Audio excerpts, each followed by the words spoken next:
उत्तर प्रदेश सरकार के एक आदेश से सभी सरकारी प्राथमिक और उच्चतर माध्यमिक विद्यालयों के सरकारी मास्टर साहब की नींद उड़ी पड़ी है, क्योंकि सरकार का आदेश है कि जिन सरकारी प्राथमिक या उच्चतर माध्यमिक स्कूलों में बच्चों की संख्या कम है तो स्कूल के बच्चों को पास के ही दूसरे सरकारी प्राथमिक या उच्चतर विद्यालय में मर्ज कर दिया जाए, जिससे बच्चों की संख्या बढ़ेगी और बच्चों के साथ साथ मास्टर साहब की संख्या भी बढ़ेगी। सरकार के इस आदेश से जहां सभी सरकारी प्राथमिक और उच्चतर माध्यमिक स्कूलों में खलबली मची है, वहीं जिला प्रशासन के द्वारा इस फैसले को सही बताते हुए अभी तक लगभग 20 सरकारी प्राथमिक विद्यालयों को मर्ज भी किया जा चुका है।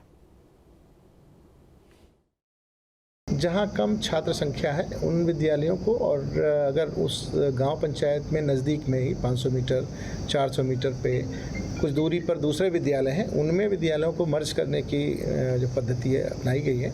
अभी 20 विद्यालयों का क्लियर कर लिया गया। शेष विद्यालयों में गार्जियंस को और टीचर्स को हम लोग कन्विंस कर रहे हैं, उनको बता रहे हैं। इससे दोनों पक्षों का फ़ायदा है। जहां बच्चे कम हैं, टीचर ज़्यादा हैं, और कुछ जगह टीचर्स कम है, बच्चे ज़्यादा, अगर उनको मर्ज कर दिया जाए तो हर क्लास में बच्चों को पढ़ाने के लिए टीचर उपलब्ध हो जाएंगे और बच्चों को भी पर्याप्त स्थान मिल जाएगा और शिक्षा का स्तर अच्छा होगा।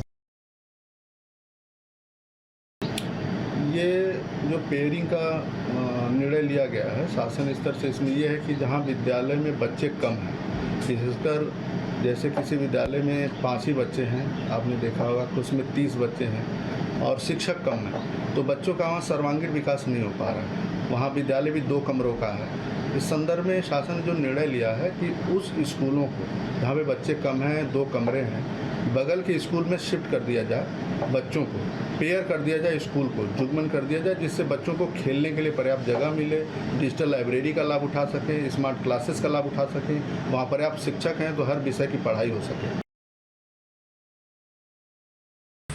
जो शासन से आदेश आया है कि एक विद्यालय को दूसरे विद्यालय में मर्ज कर दिया जाए जिनमें बच्चों की संख्या 50 से कम है, तो उसके कुछ तो पॉजिटिव भी पहलू हैं। अगर मंशा अच्छी हो, शासन की मंशा अच्छी है, एक विद्यालय में बच्चों की संख्या कम है और दूसरे में भी कम है, इसलिए एक विद्यालय में मर्ज कर दिए जाए बच्चों को, लेकिन उससे अगर सुविधाएं बढ़ा दी जाएँ तो बच्चों के हित में है। और अगर पुरानी डर्रे पे चल रहा है तो हमारी समझ में उससे कोई भला होने वाला बच्चों का नहीं है। जहाँ भक्ति है हर शब्द में, कथाओं में छिपे हैं दिव्य रहस्य और ज्योतिष देता है जीवन को दिशा। धर्म से जुड़ी हर बातों को जानने के लिए हमारे चैनल स्तुति को सब्सक्राइब करें। चैनल पर जाने के लिए इस लिंक पर क्लिक करें।